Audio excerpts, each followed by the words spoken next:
السلام عليكم. سعادة السفير، حياكم الله بلدكم الثاني السعودية.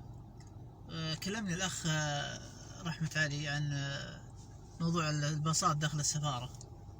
إني أشوف العمالة داخل برا السفارة وفي الشمس والحر وكذا، وفي عمارة عندي أو عمرتين، من ضمن العمارة هذه الأخ رحمة يقول أنا أشوف المشروع هذا، ونطلب من الله منكم أن توافقون على هذا المشروع هذا.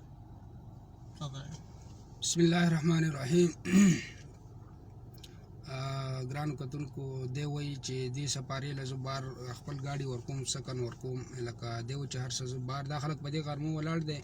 دی وایي چې سپارې له زه ګاډي هم ورکوم، هر څه هم ورکوم، بار په دې روډونو چې دا کم خلک ولاړ دی، لکه دی وایي چې دا راځي نو دا به زه خپل عمارې خپل بلډینګان به ورکوم، هر څه به خپل ورکوم. نو لکه دا کسان موږ په تفصیل سره سپارې ته ورکوم. نو دی وایي چې زه پاکستان صوبایي حکومت نه هم دا غوښتنه کوم او زما په دې خبره هر سوشل ورک ته لکه وایي دا خواست چې زما سره په دې خبره دا ویډیو اوچته کړي او د دې خبرې اواز زموږ سره اوچت کړي. صحیح ده.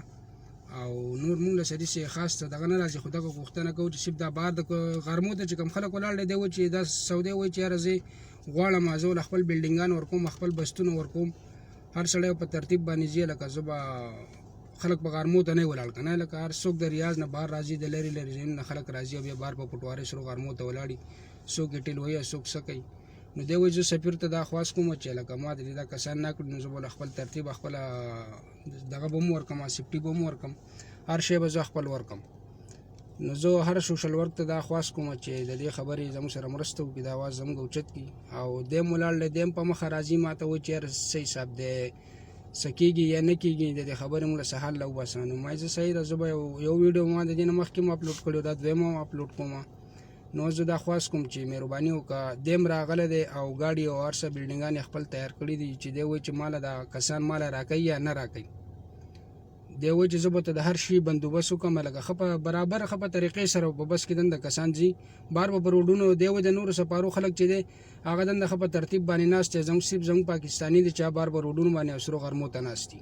نو دی هم دغه خبره کول غواړي، نور زموږ د طرفه داسې څه خاص نور څه دغه نشته، خو صرف دغه خبره کول غواړو.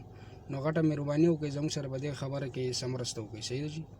ډېره مننه. او د سعودي مسافرو ته دا خواست کوم چې د دې خبرې زموږ سره ملګرتیا وکړي، کم از کم چې خلک راځي نو داسې خو به نه وي که نه، په بلډینګ کې به دنده ناست ښه په تفصیل سره به ناست وي، ښه به ګاډی به ته باقاعده ولاړې، ښه په عقیده به دنده ځي.